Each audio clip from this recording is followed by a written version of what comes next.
Hi everyone, I'm Wan Shafika Farhani binti Malaysia. My ID number is SEC22070142. Hi, my name is Putri Leilani Susna binti Mat Yunus. My ID number SEC22110057. My name is Azaf Redisha binti Azmuddin and my ID number is SEC22070127. Hi, my name is Nur Aida Haizan binti Muhammad Haizan and my ID number is SEC22110045. Hi, my name is Akila Maisara binti Zainal and my ID number is SEC22110029. Welcome to our video presentation on the spread and use of English in countries outside the inner circle, also known as the expanding circle and outer circle in countries model.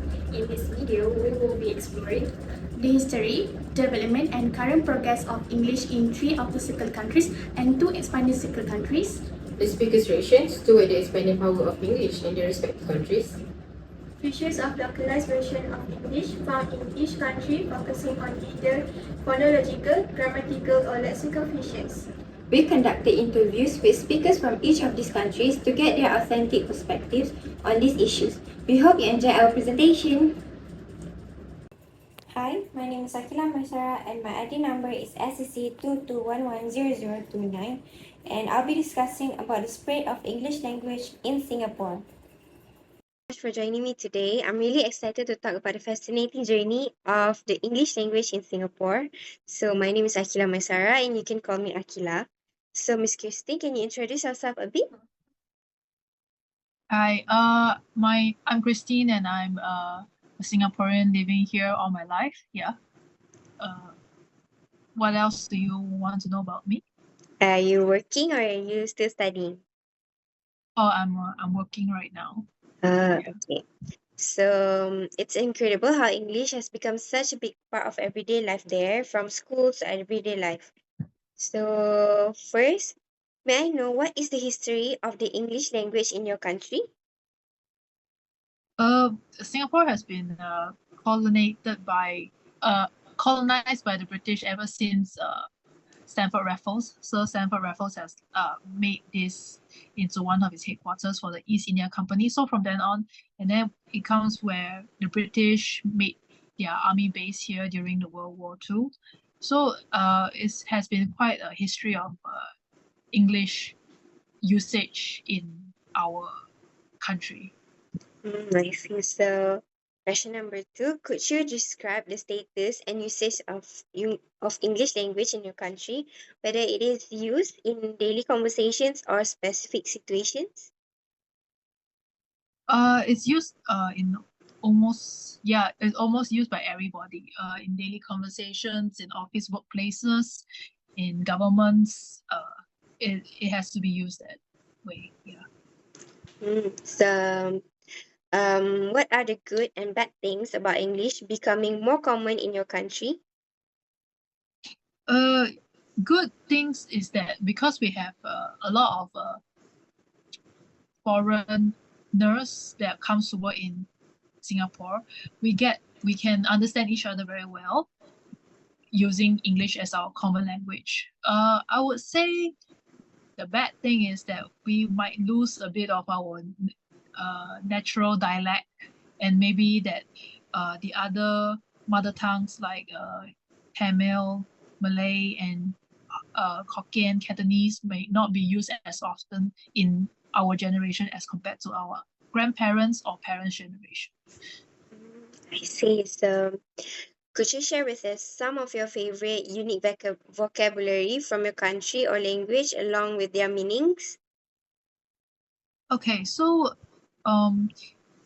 Singapore English, as in also known as Singlish, they tend to abbreviate their words a lot. So, for example, one of a few of my favorite is that this phrase called OTOT. Do you know what OTOT stands for? Like when you think of the word OT, what does it mean for you? Okay. No, OT, right? So OT by itself it just means overtime for us, for working people. But then this OT together means own time, own target.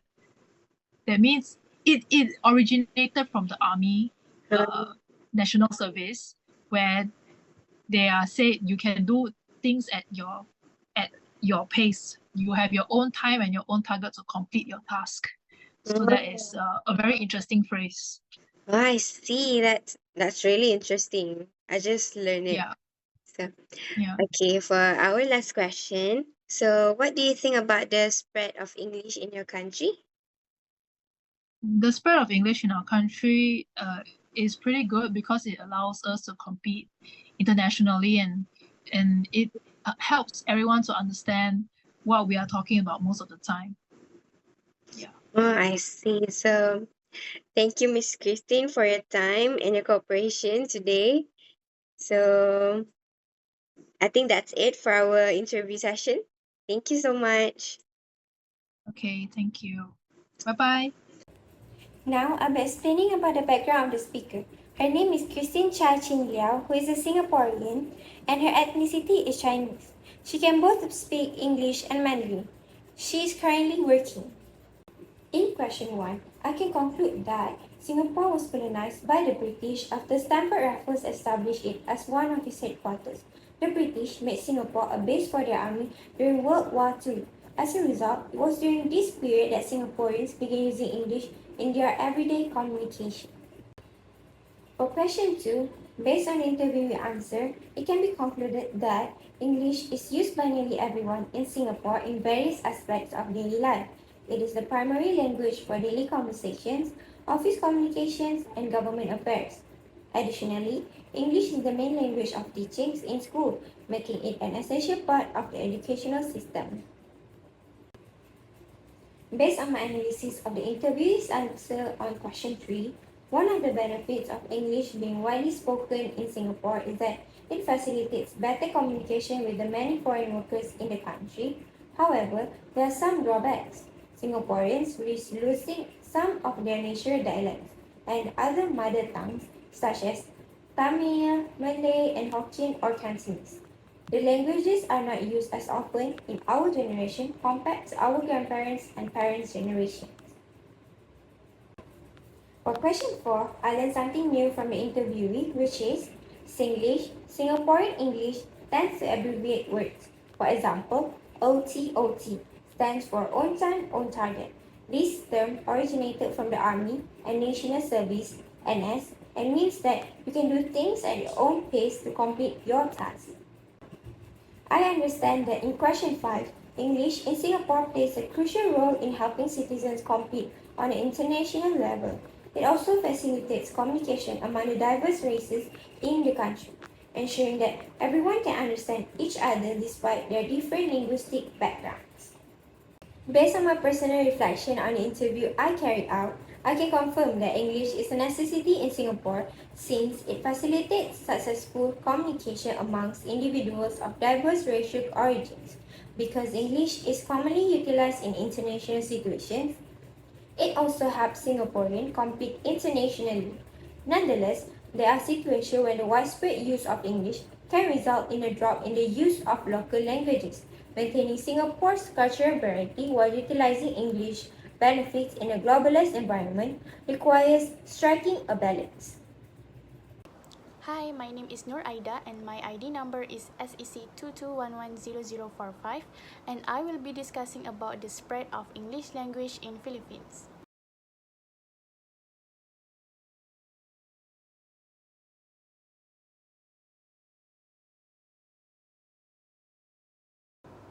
The Philippines recognize English as a second language primarily because of its history of American colonization. This period left a lasting impact and as a result, Filipinos continue to practice English to this day. English is not only one of the major subjects in schools, but it is also used widely to communicate with foreigners.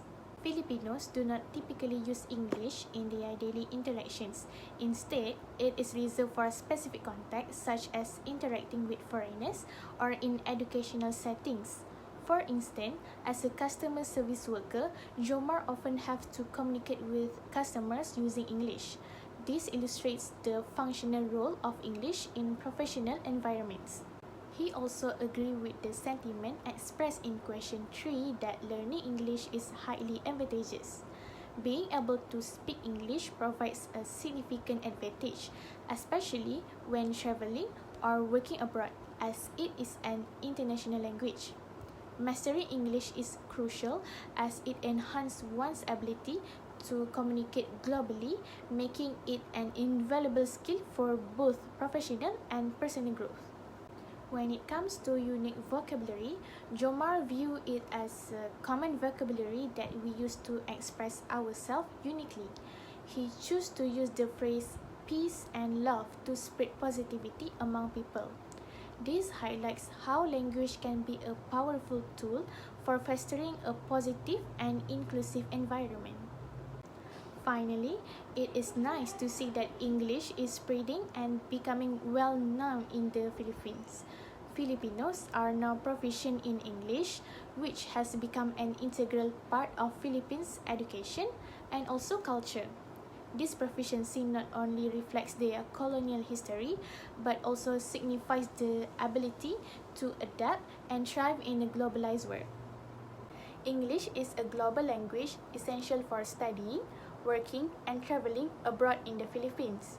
Learning English has changed the Philippines for the better, helping people overcome language barriers and engage with the world. This experience shows why English education is particularly important for everyone in the Philippines. My name is Wan Shafika Farhandi binti Zisha.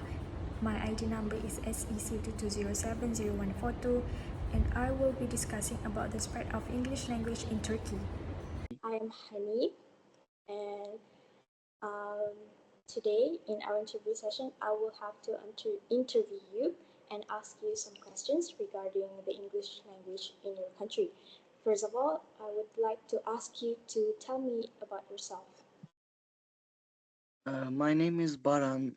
I'm a 17-year-old Muslim boy who lives in Turkey in city of Konya. Um, I just Yeah, yeah. graduated from the nurse school. I'm planning on to going to the English teacher or like a foreman people to work on the other countries or in Turkey. Now I'm going to ask you a few questions.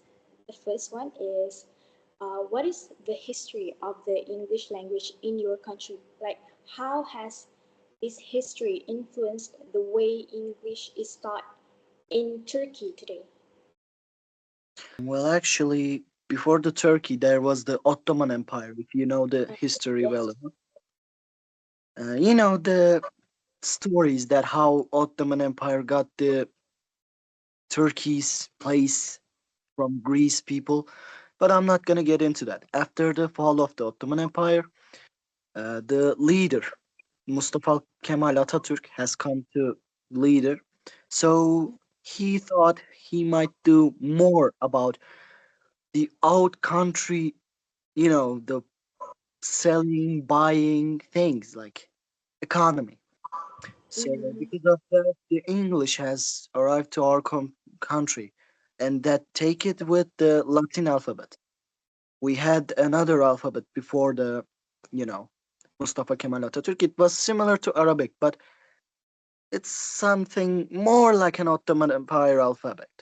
After the fall of the Ottoman Empire, the we have gone to Latin alphabet. So Mustafa Kemal Atatürk thought the Turkish is has to be simple for the English people also to learn. The second question is, could you describe the status and usage of English language in your country, whether it is used in daily conversations or specific situations? Like, are there any particular regions or communities where English usage is more prevalent? I think it's not a thing actually. The places that English used in is like the politics people, the Mhm. leader of the country or the other country economy thingies, or just the touristic places. That's all. What do you think are the good and bad things about the English language becoming more common in your country? I mean, I know that it is not really common for people to use it as to communicate in your daily life, but what do you think are the good and bad things of the impact of expansion of English language? Like, how do you think this will affect your future generations in Turkey? I believe that if my generation or my people has used the English more commonly, like their main language, Turkey, I believe there would be some kind of civil war because of like, the upper people trying to make us forget our main language. They would thought that. But in the bright sides, our people can access more countries, more people to communicate, make job, or make so many things that there are no limits. But like as I said, it might start a civil war because our people are just like never wants to forget their main language. But like as I said, in the bright side, there's so many limited access things like meeting people, making new jobs, or like making new inventions. Turkish people are smart, but our um, leader or the upper quality people never wants them like get up, Mm, or the other countries also. could you please share with me maybe some of your favorite unique vocabulary from Turkey, your country, or language along with their meanings? Like, are there any specific contexts or situations where these words are typically used? What are your favorites one? Well, there are so many things. Like we kind of made some kind of like simple communication also in Turkish. Like in English, you say no, in other language, nah, no, something like that. In Turkish, we say hayır. But instead of that, we just do this. Or when you do something good about foods, when you make good food for your um, neighbors or your family, we say ellerine sağlık, which is also means kind of a weird, has a weird um, meaning in English. It means health in your hands. There are Mm, so many things that. And kolay gelsin. what? It, kolay gelsin. It means let it be easier. Like if you see a man or woman working on the street or in job, you say kolay gelsin. Make it easier. While you are trying to like mm, promoting the English language to the modern world, as you say, it has very much benefits. But how do you want to remain the Turkish language so that people won't forget it? You're asking a little specific question, but no, I would never replace the English with Turkish in Turkey. Mhm. Because and yes, using Turkish is more comfortable for me because I learned it and since from my childhood, from my babyhood, I guess. Yeah, I understand. You can't just leave your mother language, that which you raised in it. All I can say is the English is the universal language and everyone has to learn about it because if they want to communicate with the world, they have to learn about it. They can't just walk in an American restaurant and talk in Turkish or in Mhm. Spanish or in Russian language, German language. You can't just do that. You have to learn the English for to communicate with the world in every place. Okay, thank you so much. I think that is all for our interview session. Thank you so much, Byron, for having me and lending me your time to answer my questions. Right. Thank you so much, Byron. Have a I good day. thank you for your questions. Yeah, you're welcome. Bye. Bye. Now I'm going to share about the background information of the speaker. His name is Baran Karakol. He is 17 years old. His nationality is Turkish. His ethnicity is also Turkish. He just graduated from a nurse school and he can speak both English and Turkish language. What I can conclude from the answers of question 1 is that after the fall of the Ottoman Empire, the leader thought he might do something more to help the economic state of the country. And then English started to develop when traders from outside of the country came to sell and buy things using English language. What I can analyze from the answers of question number 2 is that English language is commonly used by politicians when it involves discussion about the economic of the country. However, it is also used when English language is needed in some situations like when communicating with tourists. The good things of English becoming more common in Turkey is that it helps people to get access to a lot of information from other countries. Other than that, it can also help people to meet and communicate with people from outside the countries and help them find jobs. However, the bad thing is that it will cause a big conflict among the people in Turkey country because they highly value their main language and will never replace it with English language or any other languages. Some of the unique vocabularies or lexical from the Turkish language that the speaker mentioned is Ellerin Sağlık, which means health in your hands. They usually use it when to say to people when they make food for their neighbors or family. Other than that is kolaylaştır, which means make it easier.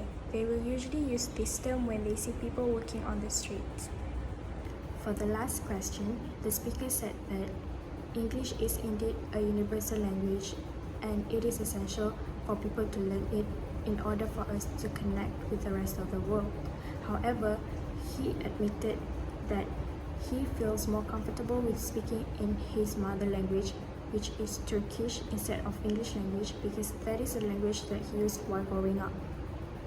My personal justification about the spread of English language in Turkey is that English language is commonly used by politicians when it involves discussion about the economic state of the country, as it can help Turkey to expand globally. However, there is a concern about the widespread of English usage, which can lead to people forgetting about their main language. In order to avoid this, they need to strike a balance between the usage of English language and their main language to maintain their country's identity but also still engaging internationally. Hi, my name is Azafra Elisha binti Azamuddin and my ID number is SEC22070127 and I will be covering the spread of English language in Indonesia. Alright, so my name is Samara Naura Kamila. I'm 21 years old. I was born in Indonesia, in Surabaya. So, Temi, the first question is, what is the history of the English language in your country? So for the history of the English from my country, it started with the Dutch, who occupied Indonesia for over 350 years from 1595, were loved to provide any education to all Indonesian population. As early of 1950, when a foreign language to be chosen for the school curriculum nationwide is either the Dutch or English. But the policymakers in Indonesia were well aware that English could serve a very important role as a tool in the development of the country, both for international relations and scientific technology advancement. Because if they choose Dutch, it's not a nationwide language, right? You cannot use the Dutch language everywhere.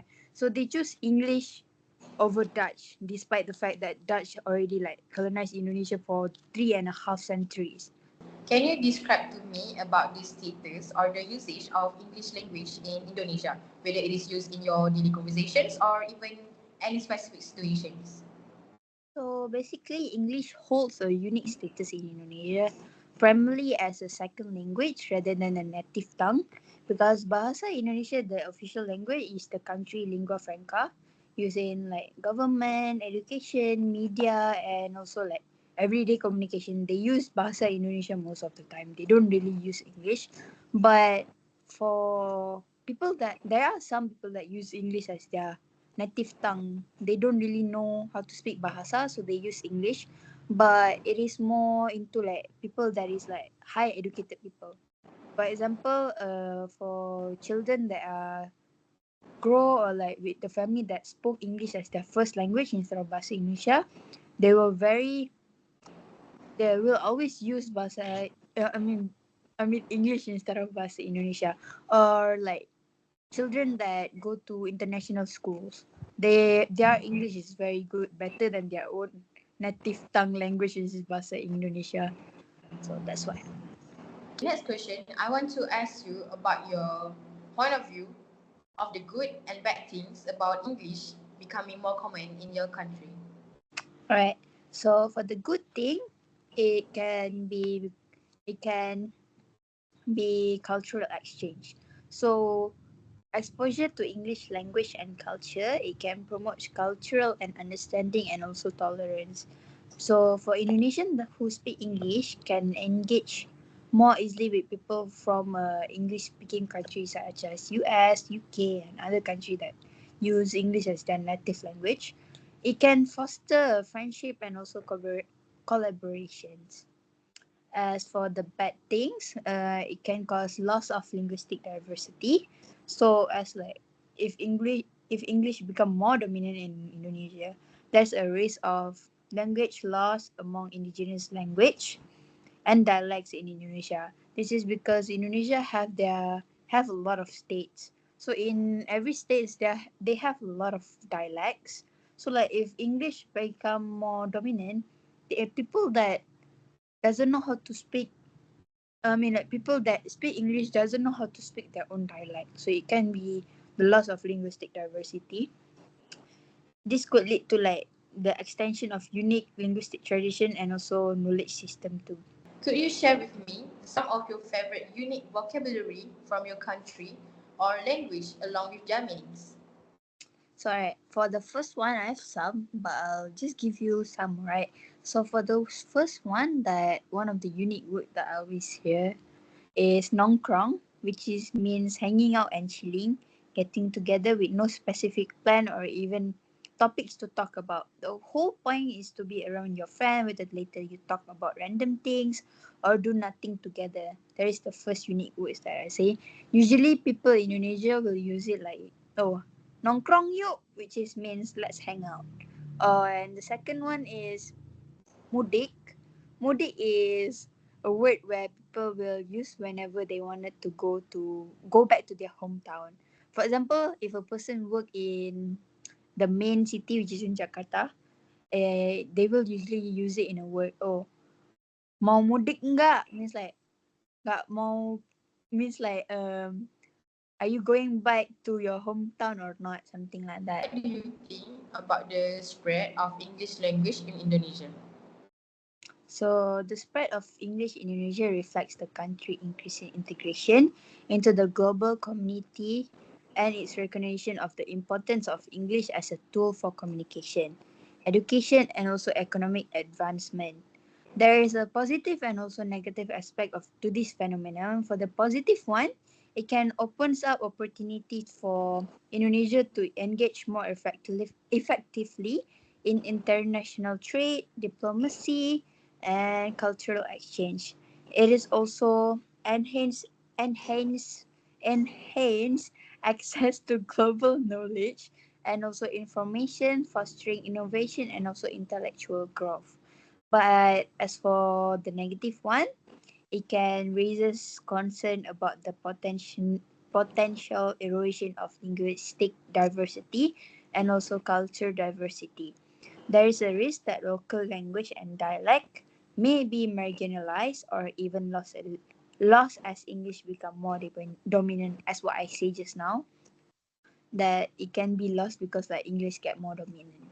So First of all, let me introduce to you a little bit about my interviewee. Her name is Samara Nora Kamila and she is 21 years old. She was born in Surabaya, Indonesia and she is currently studying in UNITA under Diploma of Psychology and she is in her final semester. What I have analyzed from question 1 is that despite over 350 years of Dutch colonization, Indonesia chose English over Dutch for its school curriculum in 1950, recognizing the importance of English for international relations and technological advancement. This decision was made to better equip the country for development and global integration. So let us move on to the next question, which I have analyzed that in Indonesia, English holds a unique status as a second language, with Bahasa Indonesia serving as the official lingua franca used in government, education, media and daily communication. English is predominantly spoken by highly educated individuals, such as those from English-speaking families, or who attended private schools from a young age. Moving on to the third question, my interviewee think that the spread of English in Indonesia has both positive and negative implications. On the positive side, English promotes cultural exchange and understanding, enabling Indonesians to engage with people from English-speaking countries. However, on the negative side, the dominance of English poses a risk to linguistic diversity, potentially leading to the loss of indigenous languages and dialects. My interviewee gives me two terms which are nongkrong and mudik. Nongkrong in Indonesia means hanging out and chilling with friends without any specific plan or topic. It's all about being together and enjoying each other's company. When someone says nongkrong yok, they are inviting friends to hang out and spend time together. The next term is mudik, that is known as pulang kampung. It is an Indonesian tradition where people return to their hometowns or villages to celebrate major holidays. For the last question, I believe that the increasing prevalence of English in Indonesia reflects the country's integration into the global community and the recognition of English as crucial for communication, education, and academic advancement.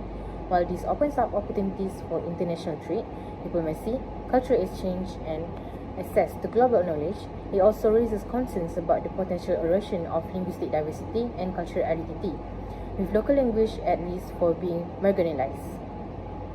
From my perspective, the spread of English in Indonesia signifies a major step towards global engagement and development. Choosing English over Dutch in 1950 was a strategic move to embrace a language that offers international opportunities. For many educated Indonesians, English is a crucial tool for progress in various fields. However, this shift also threatens Indonesia's linguistic diversity, potentially marginalizing local language and dialects. Balancing the benefits of English proficiency with the preservation of cultural heritage is essential for maintaining Indonesia's unique identity. Hi, my name is Putrina Yohanes Susna. My ID number is EC22110057. I will be presenting the spread of English language in Northeast India. Hi, and good evening, HP. It's a pleasure to meet you. By the way, how are you doing today? I am doing fine. Yeah, And you? I'm doing great.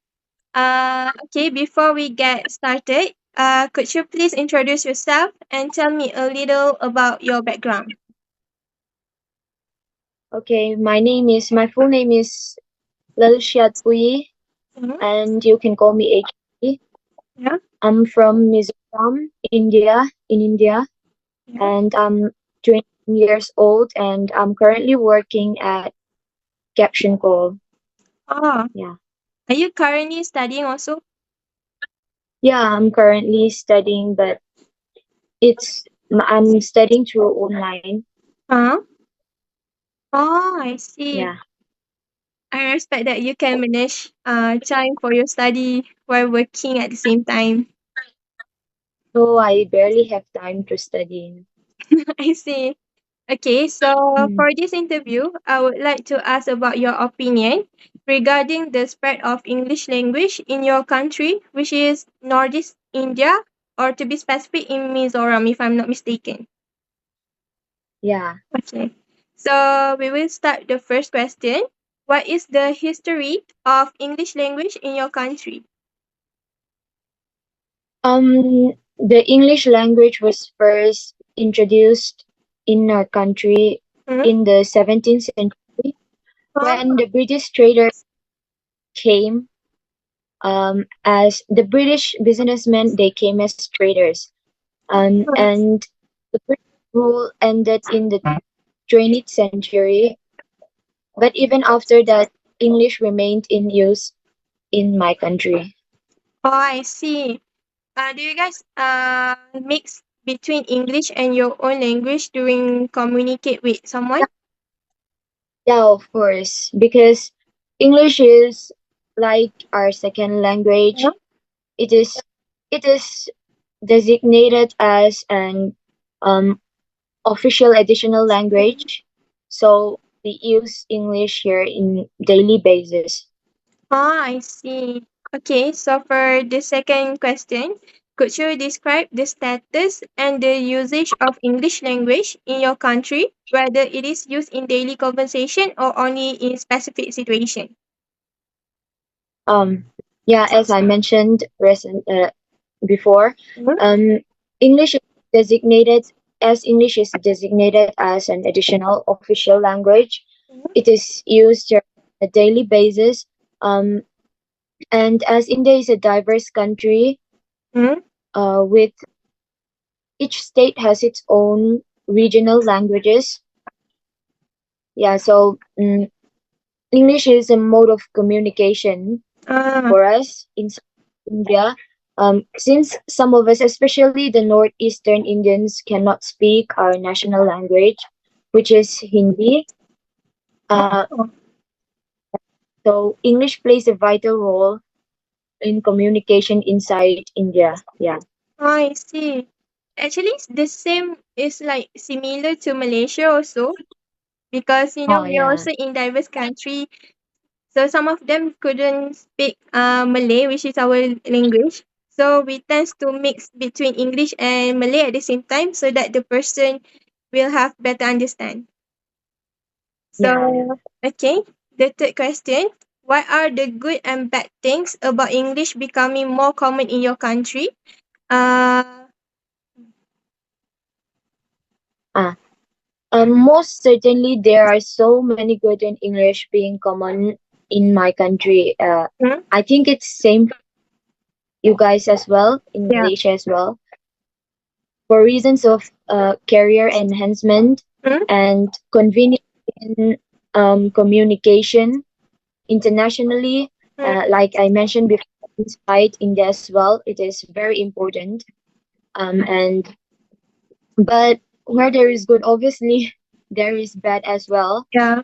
Emphasizing emphasizing English may lead to a delusion of how will I say uh, Indian languages, like our regional languages and cultures. There's a risk of prioritizing Hmm. English for our regional languages. So that can, that can erode cultural identities. Yeah. Yeah. So as I said, India is a linguistically diverse Hmm. country with hundreds of languages spoken across its regions. Hmm. Giving preference to English may over regional language may marginalize non-English speakers and neglect the richness of India's linguistic diversity. Yeah, Yeah, I see. sorry. No, it's okay. I think like the fact that English is so widely used now, it is concerning that our native language might be forgotten, right? Yeah, yeah, yeah. Hmm. Okay, so for the fourth question, could you share with us some of your favorite unique vocabulary from your country or language along with their meanings? Um, so we say namaste, Namaste. mean greetings, like hello, like saying Ah, hello, and pyar, pyar PR? means love. Yeah, Love. pyar Ah, means love. how do you say I love you? मैं तुमसे प्यार करती हूँ. मैं से प्यार Right? करती हूँ. And so, मैं मैं तुमसे तुमसे तुम प्यार प्यार प्यार प्यार करती करती करती करती. yeah. Ah, Oh. cool. Wow. Yeah. Actually, I know one vocab. I think lassi.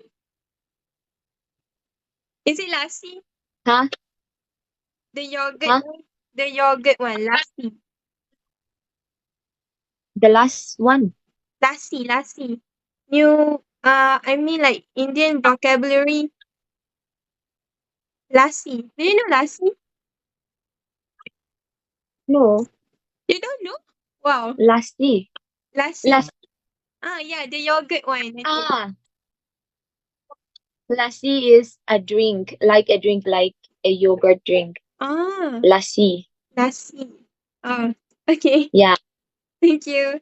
For the last question, to wrap up Yeah. this interview, what do you think about the spread of English in your country? Personally, as I'm from the northeastern Hmm? part of India, Um, I think English serves as an unifying language, um, facilitating communication among us Indians, all Indians, um, as we speak, as we're from different regional, uh, as we're from different regions and we speak different languages. So I think English plays a vital role in India, and I also think it provides greater opportunities Mhm. for us both personally and financially as well. Yeah. I see. Okay, so now we are done with the interview. Thank you so much, HP, for taking the time to do the interview despite your busy schedule. It's a great Oh, opportunity to get information and hear your own opinion about the spread of English language in your country. I truly appreciate your contribution and bye. Have a great day. hi. Thank you. Have a great day. Here are some of the information about my interviewee. Her name is Lahratpur, preferred to call as HP. She is 21 years old and her nationality is Mizo people. Same goes to ethnicity, which is Mizos. She worked at Caption Call while studying for Bachelor in Sociology at IGNOU. She speaks three languages, which are Mizo, Hindi, and English. For question 1, I can summarize that English language was started to develop in 17th century when British businessmen came as traders and British started to rule India from the 20th century. Due to this, English language remained relevant and became a second language spoken in Northeast India. For question 2, in Northeast India, English is frequently used in everyday communication because some individuals, particularly in this region, are not proficient in their native languages. Therefore, English plays a crucial role in facilitating communication within India, especially when encountering language barriers among different segments of society. Moving on to question 3, she emphasized two positive aspects of the English language in Northeast India. It is crucial role in advancing careers and its contribution to facilitating convenient communication within society. Despite the positive aspect, she also highlighted the potential negative consequences of English becoming widespread in her country, such as a crisis in cultural identity. Additionally, she expressed concern that India's rich linguistic diversity may lose its originality and non-English speakers could face marginalization in future.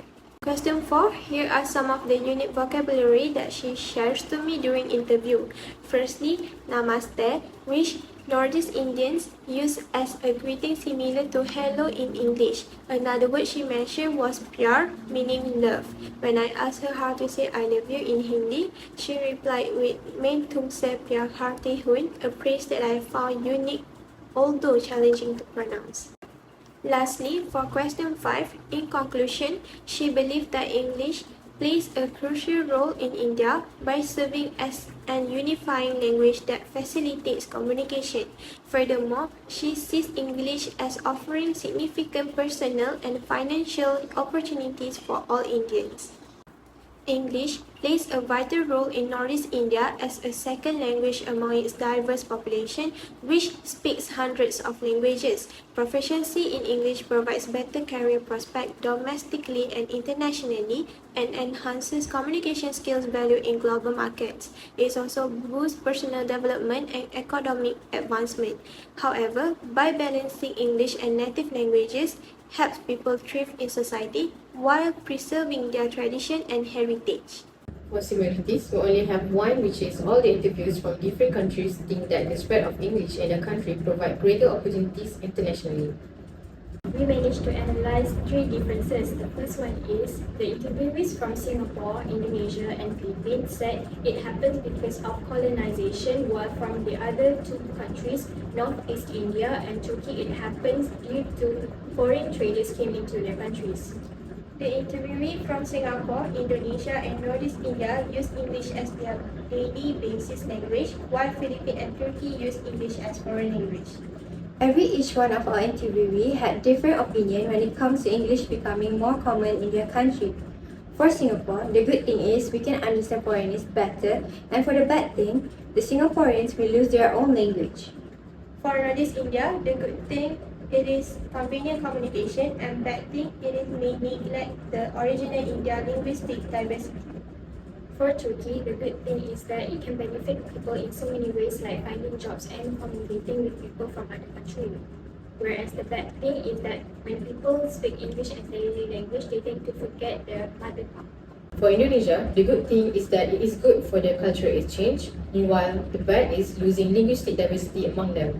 For Philippines, the good thing is speaking English can be advantageous as it facilitates communication globally, benefiting both work and travel. In summary, English, shaped by historical influence, is essential in education and professional settings. Its proficiency offers significant advantages for global communication and opportunities. Thank you for your attention. Bye!